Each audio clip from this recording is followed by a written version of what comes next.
Hey guys, இன்னைக்கு நம்ம பார்க்க போற டாபிக் தள்ளி போடுற பழக்கத்தை எப்படி நிறுத்துறது, அதாவது ப்ரொக்ராஸ்டினேஷன். நாளைக்கு பண்ணலாம், நாளைக்கு பண்ணலான்னு தள்ளி தள்ளி போடுற அந்த பழக்கத்தை எப்படி நிறுத்துறது. டேய், கடையில காய்கறி வாங்கிட்டு வா, நாளைக்கு போறேம்மா. ஹோம்ஒர்க் பண்ணு, 2 நாள் லீவ்மா, நாளைக்கு கழிச்சு பண்ணிக்கிறேன். போய் குளிடா, நாளைக்கு குளிக்கிறேம்மா. இப்படி சொன்னா உதயம் விழுகும். கூடவே இன்னைக்கு வச்ச சொத்தை 2 நாளைக்கு அப்புறம் சாப்பிடுவியா அப்படின்னு பேச்சும் வாங்கணும். வாழ்க்கையில ஒரே ஒரு முறையாச்சும் இதை செஞ்சிருப்போம். சரி, நாளைக்கு பாத்துக்கலாம், சரி அடுத்த மாசம் பாத்துக்கலாம், அடுத்த மாசம் 1ஆம் தேதியில இருந்து நான் புது மனுஷன், வர்ற திங்கக்கிழமையில இருந்து நான் ஒரு புது மனுஷன், நாளைக்கு டே 1 ஸ்கிராச்ல இருந்து ஆரம்பிக்கிறேன். இப்படி எல்லாத்தையும் தள்ளி போடுறது, அதாவது ப்ரொக்ராஸ்டினேட் பண்ணிக்கிட்டே இருக்கிறது. அண்ட் நம்ம எல்லாருமே இதை பண்ணிருப்போம். எதுக்காக நம்ம இப்படி தள்ளி போடணும்? நம்ம மூளையில என்னதான் இப்படி நடக்குது?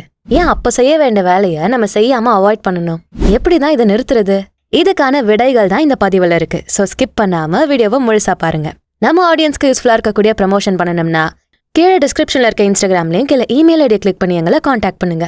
சைக்காலஜில பண்ண ஒரு ரிசர்ச்ல டைம் இன்கன்சிஸ்டன்சி அப்படிங்கிற ஒண்ணு கண்டுபிடிக்கிறாங்க. இது என்னன்னு தெரிஞ்சா எதனால நம்ம எல்லாத்தையும் தள்ளி போடுறோம் அப்படின்னு ஒரு ஐடியா கிடைக்கும். டைம் இன்கன்சிஸ்டன்சி அப்படிங்கிறது நம்ம மூளை எதிர்காலத்துல கிடைக்க போற நல்ல பலனை மதிக்கிறத விட அப்போ உடனே கிடைக்கக்கூடிய பலனை தான் நிறைய மதிக்கும். கற்பனையா ஒரு உதாரணம் சொல்றேன். உங்களுக்கு 80 கிலோல இருந்து 70 கிலோக்கு வரணும். ஒரு மாசம் ஃபுல்லா நோ சுகர் டயட் எடுக்கிறீங்க, சக்கரை போட்டிருக்க சாப்பாடெல்லாம் ஒதுக்குறீங்க. இதனால எதிர்காலத்துல கிடைக்கிற பலன் என்னன்னா, அடுத்த மாசம் 1ஆம் தேதி உங்க வெயிட்டை செக் பண்ணா 10 கிலோ குறைச்சிருப்பீங்க. நினைச்ச மாதிரி 70 கிலோல இருப்பீங்க. இது ஃபியூச்சர்ல கிடைக்க போற ரிசல்ட். ஆனா இப்போ உங்க கண்ணு முன்னாடி உங்களுக்கு ரொம்ப பிடிச்ச ice cream, laddu, gulab jamun, milk shake, சாக்லேட்னு அடுக்கி வச்சிருக்காங்க. ஒரே ஒரு மாசம் இதெல்லாம் சாப்பிடாம இருந்தா ஈஸியா 10 கிலோ குறைச்சிடலாம்னு சொல்றாங்க. ஆனா உங்க மனசு இப்போ கொஞ்சமா சாக்லேட் சாப்பிடுறதால அவ்வளோ ஒன்றும் ஆக போறதில்ல, நீ சாப்பிட அப்படின்னு சொல்லும். அப்போ அந்த நொடியில எது உங்களுக்கு சுகத்தை தருமோ அதை தான் மூளையும் செய்ய சொல்லும். பட் அந்த மொமெண்ட்ல நீங்க சந்தோஷம் ஆகுறத விட ஒரு மாசத்துக்கு அப்புறமா 10 கிலோ குறைஞ்சதை பார்த்தா ட்ரிபிள் மடங்கு நீங்க சந்தோஷப்படுவீங்க. பட் உங்க மூளை அந்த நொடியில கிடைக்கிற சந்தோஷம் உடனடியா கிடைக்கிற பரிசை தான் கேட்கும். இதுதான் டைம் இன்கன்சிஸ்டன்சி. நம்ம நாளைக்கு பண்ணலாம்னு ஏன் தள்ளி போடுறோம்? இப்போ பெட்ல சொகுசா என்ஜாய் பண்ணிட்டு இருக்கிறதால இந்த மொமெண்ட்லயே அந்த சந்தோஷத்தை மூளை என்ஜாய் பண்ண வைக்குது. நான் உடம்பு குறைக்கணும், புக்கு ரீட் பண்ணணும், புதுசா ஒரு மொழி கத்துக்கணும்னு நீங்க செட் பண்ற எல்லா இலக்கும் எதிர்காலத்துல இருக்க உங்களுக்காக. அதை இந்த நொடியில இருக்க நீங்க தடுக்க கூடாது. ஆராய்ச்சியாளர்கள் என்ன சொல்றாங்கன்னா, இந்த மொமெண்ட்ல கிடைக்கிற சந்தோஷத்தை விட்டுட்டு எதிர்காலத்துல கிடைக்கிற பலனை நம்ம கவனிச்சோம்னா நம்ம மூளை சீக்கிரமே அதோட பலனை பிடிச்சுக்கும். அதோட லாங் டேர்ம் பெனிஃபிட்ஸை மூளை ஆவலோட எதிர்பார்க்க ஆரம்பிக்கும். அதனால சாய்ஸ் உங்க கையில தான் இருக்கு. இந்த நொடியில கிடைக்கிற 1 மடங்கு சந்தோஷம் முக்கியமா, இல்ல ஃபியூச்சர்ல கிடைக்கக்கூடிய 3 மடங்கு சந்தோஷம் முக்கியமா? 1 லட்சம் ரூபாய் இருந்தா வயசாகி பல்லு போன காலத்துல 1 வருஷத்தையாவது ஓட்டிட முடியும்னு வச்சுப்போம். அதே 1 லட்சம் ரூபாய்க்கு புதுசா லான்ச் பண்ண ஐபோன் வருது. ஏற்கனவே உங்ககிட்ட ஐபோன் இருக்கு, ஆனா உங்களுக்கு புதுசா இருக்குன்னா அந்த போன் தான் வேணும். அந்த டைம் எனக்கு அந்த புது ஐபோன் தான் வேணும்னு தோணுமே தவிர வயசாகி ரிட்டையர் ஆகிற நேரத்துல எனக்கு இந்த 1 லட்சம் ரூபாய் வேணுமேனு தோணாது. வயசான நீங்க உங்க கண்ணுக்கு இப்ப தெரியவே மாட்டீங்க. சோ நம்ம எல்லாத்தையுமே நாளைக்குன்னு தள்ளி போடுறதுக்கு மெயின் காரணமே இந்த டைம் இன்கன்சிஸ்டன்சி தான். எதிர்காலத்துல கிடைக்க போற பலனா இல்ல இப்ப இந்த மொமெண்ட்ல கிடைக்கிற சந்தோஷமா, எது வேணும்னு நீங்களே சூஸ் பண்ணுங்க. பிரெயினை நல்ல பெனிஃபிட்ஸ்க்காக நீங்க ட்ரெயின் பண்ணணும். நல்ல விஷயங்களுக்காக இந்த நொடியில எதிர்காலத்தை கொண்டு வராத நம்ம ஏதோ தப்பா நடந்துருமோ அப்படிங்கிற கெட்டதுக்காக கொண்டு வருவோம். உதாரணத்துக்கு, நீங்க ஒரு மாசத்துல ஒரு ஃபைலை கம்ப்ளீட் பண்ணி பாஸோட டேபிள் முன்னாடி வைக்கணும். 1 மாசம் உங்களுக்கு டைம் இருக்கு. நல்லா கேட்டுக்கோங்க, 30 நாள் உங்களுக்கு டைம் இருக்கு. ஒரு நாளைக்கு 3 மணி நேரம் செலவு பண்ணிருந்தா கூட அந்த ஃபைலை நீங்க முடிச்சுட்டு இருக்கலாம். எப்பெல்லாம் அந்த ஃபைலை பத்தி நினைக்கிறீங்களோ அப்பெல்லாம் அட கடுப்பா இருக்கு, ஆனா 1 மாசத்துல முடிக்கலனா பாஸ் நம்மள கொன்னுடுவாரே அப்படின்னு அந்த ஃபைல்ல ஒரு புள்ளி கூட வச்சு ஆரம்பிக்காம இன்னும் நாட்கள் இருக்குன்னு நாளைக்கு பண்ணுவோன்னு உட்காந்துருப்பீங்க. நாட்கள் எப்படி ஓடுதுன்னே தெரியாது. ஜெட்டு வேகத்துல மாச கடைசி வந்துடும். அப்ப கூட போச்சு முடிக்கணுமே, பயமா இருக்கேன்னு தோணும். ஆனா எதுவும் பண்ண மாட்டீங்க. கரெக்டா சப்மிஷனுக்கு முந்தின நாள் படபடன் ஆகும். உடனே அந்த ஃபைல் ஓபன் பண்ணுவீங்க. ஒரு நாள்ல முடிக்கிற வேலை இல்ல அதுன்னு தெரிஞ்சதும் நாளைக்கு பாஸ் ஃபைல தூக்கி மூஞ்சில எரிஞ்சு உன்னை நான் இப்பவே வேலையை விட்டு தூக்குறேன்னு சொல்லி அந்த மாச சம்பளத்தையும் பனிஷ்மெண்டா பிடிச்சு நீங்க அழுதுகிட்டு நிக்கிற மாதிரி எதிர்காலத்தோட ரிசல்ட்ட அந்த நொடியில திணிப்பீங்க. இந்த வலி எதனால வருது? ஆக்ஷன் லைனை நீங்க கடந்துட்டீங்க. தள்ளி போட்டு செயல்பட வேண்டிய நாட்களை வீணாக்கி நீங்க அந்த கோட்டை கடந்துட்டீங்க. இனி நீங்க என்ன பண்ணாலும் அந்த வலி குறையாது. இதனால கிடைக்க போற ஆபத்துகளை நீங்க சந்திச்சுதான் ஆகணும். சரி, இந்த பழக்கத்தை எப்படிதான் நிறுத்துறது? ப்ரொக்ராஸ்டினேஷனை நிறுத்த நிறைய வழிகள் இருக்கு. ஆனா பெஸ்டான சில யுக்திகள், இந்த யுக்திகள் இருந்தா கண்டிப்பா நிறுத்திட முடியும்னு ஆராய்ச்சிகளாலேயே நிரூபிக்கப்பட்ட யுக்திகள் அதிகமா யாருக்கும் தெரியறதில்ல. இப்போ நான் அந்த ஆதாரபூர்வமான வழிகளை சொல்றேன். ஆப்ஷன் நம்பர் 1, கிடைக்க போற பலனை உடனே கொடுங்க. இப்ப நம்ம செய்யற ஒரு நல்ல விஷயத்துக்கான பலன் நீண்ட காலம் கழிச்சு கிடைக்கிறதுனால தானே நமக்கு டிரைவே வரமாட்டேங்குது. நாளைக்கு நாளன்னைக்குன்னு தள்ளி போடுறோம். அதுவே உடனே அதுக்கான பலன்கள் கிடைச்சிட்டா எதிர்காலத்தோட பலனை இந்த நொடியில நீங்க திணிக்க ஒரு நல்ல ஸ்ட்ராட்டஜி தான் டெம்டேஷன் பண்ட்லிங். இப்போ நம்ம இந்த தள்ளி போடுற பழக்கத்தை நிறுத்த ஃபாலோ பண்ண போற டெம்டேஷன் பண்ட்லிங்க எப்படி செய்யலாம்னா, நீங்க உங்களுக்கு ரொம்ப பிடிச்ச விஷயத்த செய்ய போறீங்க, கூடவே நீங்க தள்ளி போடுற விஷயத்தையும் சேர்த்து பண்ண போறீங்க. இங்க உங்களுக்கு உடனடி பரிசு கிடைக்கும். உதாரணங்கள் சொல்றேன். உங்களுக்கு ஆடியோ புக்ஸ் கேட்க, இந்த மாதிரி செல்ஃப் இம்ப்ரூவ்மெண்ட்டுக்கான விஷயங்களை கேட்க ரொம்ப பிடிக்கும். ஆனா எக்ஸசைஸ் பண்ண பிடிக்கவே செய்யாது. இப்போ நீங்க என்ன செய்யணும்னா, எக்ஸசைஸ் பண்ணிக்கிட்டே ஆடியோ புக்ஸ் பாட்காஸ்ட் எல்லாம் கேட்கணும். அப்போ உங்களுக்கு பிடிச்ச விஷயத்த நீங்க தள்ளி போடுற விஷயத்தோட சேர்த்து பண்றீங்க.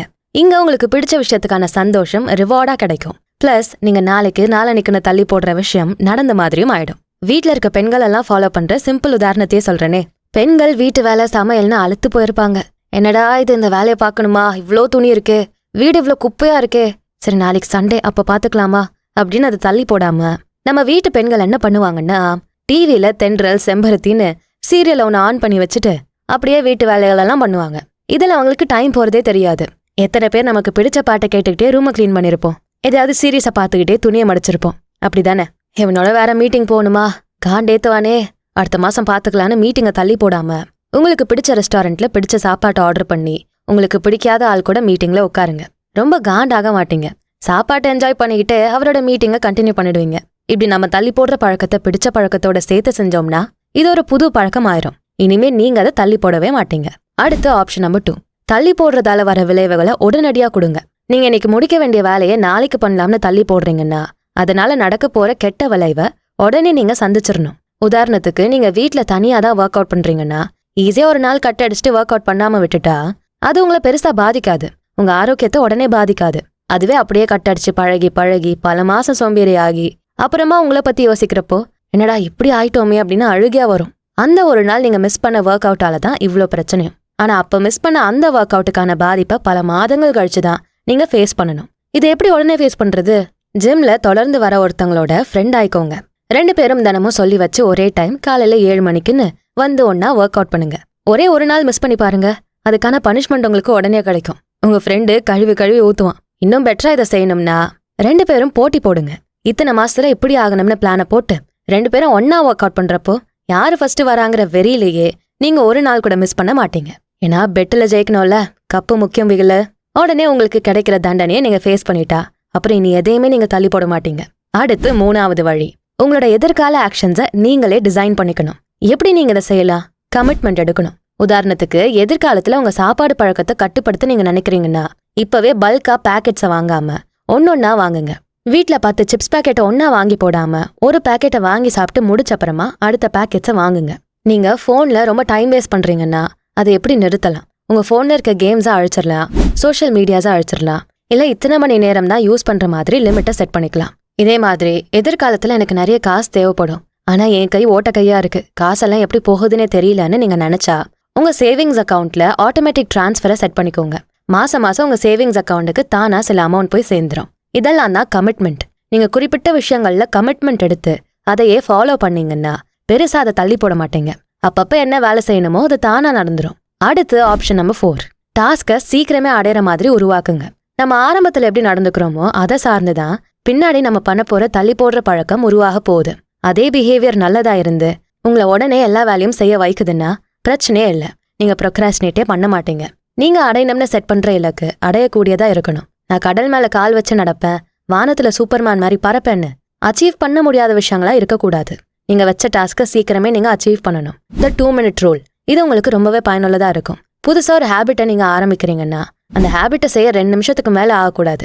2 நிமிஷத்துக்கும் கம்மியான நேரத்துல அந்த ஹேபிட்டை நீங்க முடிச்சிடணும். இப்படிப்பட்ட ஹேபிட்டை நீங்க அதிகமா செய்யறப்போ உங்களால எதையுமே தள்ளி போட முடியாது. ஆரம்பிக்கிறது ஈஸி ஆயிட்டா போக போக எல்லாமே ஈஸியா தான் இருக்கும். உங்களுக்கும் நம்பிக்கை வரும். கேம்ஸ்லாம் எப்படி அவங்க எடுத்ததும் கஷ்டமான லெவல்ல கொடுப்பாங்க? ஃபர்ஸ்ட் வர 10 லெவல் ஈஸியா இருக்கும், அப்புறம் மாடரேட்டா இருக்கும், அப்புறம் கஷ்டமா போகும்.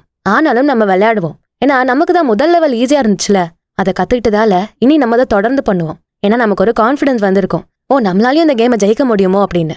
ஸோ ஆரம்பிச்சிட்டா போதும், அதை தொடர்ந்து பண்றது ஈஸியா இருக்கும். இந்த 2 minute ரூலை வச்சு நீங்க ப்ரொக்ராஸ்டினேஷன் பழக்கத்துல இருந்து சீக்கிரமே வெளியே வந்துடலாம். சோம்பேறித்தனத்துல இருந்தும் வெளியே வந்துடலாம். நோன்னு எதுக்கும் சொல்ல மாட்டீங்க.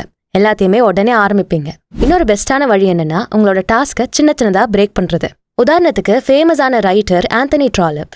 இவர் 47 நாவல்கள், 18 நான் ஃபிக்ஷன், 12 சிறுகதைகள், 2 நாடகங்கள், கூடவே சில கட்டுரைகள், கடிதங்கள்னு எல்லாம் எழுதியிருக்காரு. ரொம்ப ஆச்சரியமா இருக்குல்ல, எப்படி இவ்ளோ எழுதுறாரு ஒரு மனுஷன். இதெல்லாம் விடுங்க, 47 நாவல் எப்படிங்க எழுதினாரு? எப்படி இவ்ளோ டைம் இருந்தது அவருக்கு? எப்படி அவருக்கு இதெல்லாம் போர் அடிக்காம இருந்தது? நான் 10 புக்கை முடிக்கணும், இத்தனை சாப்டர்ஸ் எழுதணும்னெல்லாம் அவர் யோசிக்காம 15 மினிட்ஸ் இன்க்ரிமெண்ட் முறையை ஃபாலோ பண்றாரு. அதாவது ஒவ்வொரு 15 நிமிஷத்துக்கும் அவர் 250 வார்த்தைகளை எழுதணும்னு தனக்கு தானே கோல் செட் பண்ணிக்கிறாரு. ஒவ்வொரு நாளும் தொடர்ந்து 3 மணி நேரம் 15 நிமிஷத்துக்கு 250 வார்த்தைகளை எழுதணும். ஸோ ஒவ்வொரு 15 நிமிஷத்துக்கு அப்புறமும் அவர் 250 வார்த்தைகளை முடிச்சதை பார்த்து செம்மையா சந்தோஷப்படுவாரு. பெரிய சாதனை பண்ணதா நினைச்சு தொடர்ந்து எழுத ஆரம்பிச்சாரு. இப்படி சின்னதா ஸ்டார்ட் பண்ணி பெரிய பெரிய கதைகள்லாம் எழுதினாரு. இப்படி பெரிய பெரிய டாஸ்கெல்லாம் சின்ன சின்னதா நம்ம பிரிச்சிட்டோம்னா ஒவ்வொரு சின்ன பகுதியை முடிக்கிறப்பவும் நமக்கு ஏதோ பெருசா சாதிச்ச சந்தோஷமும் கொண்டாட்டமும் கிடைக்கும். சரி, எதுக்காக நம்ம செய்யக்கூடிய டாஸ்கெல்லாம் அச்சீவபிளா நம்ம மாத்தணும்? இதுக்கு என்ன காரணம்? அதுல முதல் காரணம், சின்ன சின்ன வெற்றிகள் நீண்ட கால வெற்றிகளை கொடுக்கும். ஸோ சின்னதா பண்ற டாஸ்கை விட பெரிய டாஸ்கை நீங்க முடிக்க பாப்பீங்க. 2வது காரணம், நீங்க எவ்வளவு வேகமா ஒரு நல்ல டாஸ்கை முடிக்கிறீங்களோ அவ்வளோ வேகமா நீங்க இன்னும் ஜாஸ்தி வேலை பார்ப்பீங்க, திறமையா வேலை பார்ப்பீங்க. இது உங்களுக்கு ஊக்கத்தை கொடுக்கும். அதனால நீங்க பண்ற சின்ன சின்ன டாஸ்கையும் சீக்கிரமா அடையிற விதத்துல மாத்துங்க. உடனே முடிச்சு சந்தோஷம் கிடைக்கிற வகையில மாத்துங்க. அடுத்ததா, இந்த தள்ளி போடுற பழக்கத்தை முறிக்க ரொம்ப சக்தி வாய்ந்த பழக்கம்தான் கன்சிஸ்டன்சி. தினமும் ஒரே விஷயத்த விடாம தொடர்ந்து பண்றீங்க, கன்சிஸ்டண்டா ஒண்ணுல நிலையா இருக்கீங்க அப்படின்னா அதுவே தள்ளி போடுற பழக்கத்தை உடைச்சு வெளியே தள்ளிரும். சரி, என்ன பண்ணாலும் திரும்ப இந்த தள்ளி போடுற பழக்கம் என்கிட்ட வந்துருது, எப்படி இந்த பழக்கத்தை அகராதியில இருந்தே நான் எடுத்து எறிகிறது? இதுக்கு ஒரு சூப்பரான மெத்தட் இருக்கு, த ஐவி லீ மெத்தட். இதுல மொத்தம் 6 ஸ்டெப்ஸ் இருக்கு. ஸ்டெப் நம்பர் 1, ஒவ்வொரு நாளும் வேலையை முடிச்சுட்டு நீங்க நாளைக்கு அடைய போற 6 முக்கியமான விஷயங்களை எழுதுங்க. 6 டாஸ்க்கு மேல எழுத வேண்டாம். ஸ்டெப் நம்பர் 2, இந்த 6 டாஸ்க் தான் உங்களுக்கு உண்மையாவே ரொம்ப முக்கியம். இதை தவிர்த்து வேற எதுலையுமே ஃபோக்கஸ் பண்ணக்கூடாது. ஸ்டெப் நம்பர் 3, அடுத்த நாள் காலையில வேலைக்காக உட்கார்ந்ததும் ஃபர்ஸ்டா நீங்க எழுதிருக்க அந்த மோஸ்ட் முக்கியமான டாஸ்கை மட்டும்தான் கவனிக்கணும். ஸ்டெப் நம்பர் 4, ஃபர்ஸ்ட் டாஸ்கை முழுசா முடிச்சு செக் பண்ணிட்டு அப்புறமா தான் செகண்ட் டாஸ்க்கு போகணும். ஸ்டெப் நம்பர் 5, இப்படி நீங்க 6 டாஸ்கையும் முடிச்ச அப்புறம் வேற என்ன முடிக்காத விஷயங்கள் இருக்கோ அதை அடுத்த நாளுக்கான முக்கியமான டாஸ்கா எழுதுங்க. சில நேரம் நம்ம எழுதுன அந்த 6 டாஸ்கையுமே முடிக்க முடியாம போகலாம், வெறும் 5 தான் முடிச்சிருப்போம். அப்ப மிச்சம் ஒரு டாஸ்கை அடுத்த நாளுக்காக நீங்க வச்சிடணும். ஸ்டெப் நம்பர் 6, இதை நீங்க வேலை பார்க்குற எல்லா நாள்லையுமே மிஸ் பண்ணாம ஃபாலோ பண்ணணும். இந்த 6 ஸ்டெப் மெத்தட் உங்களுக்கு ரொம்பவே யூஸ்ஃபுல்லா இருக்கும். இதை தாண்டி இடையில நமக்கு அவசரமான வேலை இருக்கும், பல டிஸ்ட்ராக்ஷன்ஸ் வரலாம். அதெல்லாம் இருந்தா நான் எப்படி வேலை பார்க்க முடியும்னு கேட்கலாம். இதெல்லாம் வர்றது நார்மல் தான். முடிஞ்சளவு அதை தவிர்க்க பாருங்க. ரொம்ப தொல்லை பண்ணா அதை நேரடியா டீல் பண்ணிடுங்க. முடிஞ்சளவு அந்த வேலையை முடிச்சுட்டு உடனே உங்களோட லிஸ்ட்டுக்கு திரும்ப வர பாருங்க. சிம்பிள் தான், ரொம்ப போட்டு கஷ்டப்படுத்திக்கிட்டு குழப்பிக்கிட்டெல்லாம் இருக்க வேண்டாம். இந்த மெத்தடோட 6 முக்கியமான டாஸ்க், இதை இப்படியே நீங்க ஃபாலோ பண்ணணும்னு இல்லை. நீங்க உங்க வசதிக்கு ஏற்ற மாதிரி 5 கூட மாத்திக்கலாம். நீங்க பாக்குற வேலை ரொம்ப கஷ்டம், ஒரு டாஸ்க்குக்கே 3 மணி நேரம் 4 மணி நேரம் எடுக்கும்னா ஒரு நாளோட கோலை 2 டாஸ்கா கூட நீங்க வச்சுக்கலாம். வாரன் பஃபெட் 25-5 ரூலை யூஸ் பண்ணுவாரு. உங்களுக்கு ரொம்ப முக்கியமான 25 டாஸ்க் வரிசையா எழுதணும். அதுல முதல் 5 டாஸ்க்ல மட்டுமே முழுசா கவனம் செலுத்தணும், வேற எதையும் கண்டுக்க கூடாது. ஸோ நிறைய ரூல்ஸ் இருக்கு. நமக்கு நாமே புது ரூல்ஸை கூட புது மெத்தட்ஸை கூட உருவாக்கிக்கலாம். இங்க எல்லாமே கமிட்மெண்ட் தான். ஒரே விஷயத்த எடுத்தா நான் முடிச்சே தீருவேன் அப்படிங்கிற கமிட்மெண்ட்டோட இருந்தா எதுவுமே உங்களை அசைக்காது. அதுவே நீங்க எதுக்குமே கமிட் ஆகலைன்னா எல்லாமே உங்களை டிஸ்ட்ராக்ட் பண்ணும். ஒரு டாஸ்க்கை முடிக்கிறத விட அதை ஆரம்பிக்கிறது தான் ரொம்ப கஷ்டம். முன்னாடியே நீங்க டாஸ்க் டிசைட் பண்ணிட்டா அதை அடுத்த நாள் நீங்க வேகமா ஆரம்பிக்கலாம். ஏன்னா உங்ககிட்ட பிளான் தான் ரெடியா இருக்குமே. ஸோ எப்பவுமே முக்கியமான டாஸ்க்குக்கான லிஸ்ட்டை கையிலேயே வச்சுக்கோங்க. தள்ளி போடுற பழக்கத்தை நிறுத்த இன்னொரு சிறந்த வழி இருக்கு. கண்ணுக்கு முன்னாடி ஒரு போர்டையோ சார்ட்டையோ வச்சுக்கோங்க. அதுல நீங்க பண்றதோட ப்ராக்ரஸை நோட் பண்ணிக்கிட்டே வாங்க. இப்ப தினமும் நீங்க கரெக்டா காலையில 5 மணிக்கு எழுந்திருக்கணும்னு வச்சுப்போம். அதுக்கு ஒரு சார்ட் ரெடி பண்ணி தினமும் 5 மணிக்கு எழுந்துக்கிறப்பெல்லாம் அந்த சார்ட்டை அந்த டேட்ல டிக் போட்டுட்டே வாங்க. இப்படி செய்யறப்போ கடைசியில அந்த சார்ட் பார்த்தா வாவ் நம்ம இவ்ளோ பண்ணிட்டோமா, இன்னும் பண்ணணும் அப்படின்னு ஆர்வம் வரும். ஸோ தூங்காம தொடர்ந்து காலையில 5 மணிக்கு நீங்க எழுந்திருக்க ஆரம்பிச்சிருவீங்க. இந்த முறைகள் எல்லாமே ஆராய்ச்சிகள் மூலமா நிரூபிக்கப்பட்டது. நிறைய பேர் இதை ஃபாலோ பண்ணி ஒர்க் ஆனது. ஸோ இது உங்களோட தள்ளி போடுற பழக்கத்தை நிறுத்தவும் பயனுள்ளதா இருக்கும்னு நம்புறேன். இதுல ஏதாவது ஒண்ணு நீங்க ஃபாலோ பண்ணி தள்ளி போடுற பழக்கத்துல இருந்து வெளியே வந்து சக்சஸ்ஃபுல்லா இருக்கீங்கன்னா கமெண்ட்ஸ்ல சொல்லுங்க. எல்லாருக்குமே அது பயனுள்ளதா இருக்கும், மோட்டிவேஷனலா இருக்கும். அண்ட் இந்த வீடியோ உங்களுக்கு பிடிச்சிருந்தா அதுக்கு ஒரு லைக்கை போட்டுட்டு உங்க ஃப்ரெண்ட்ஸ் அண்ட் ஃபேமிலிக்கு ஷேர் பண்ணுங்க.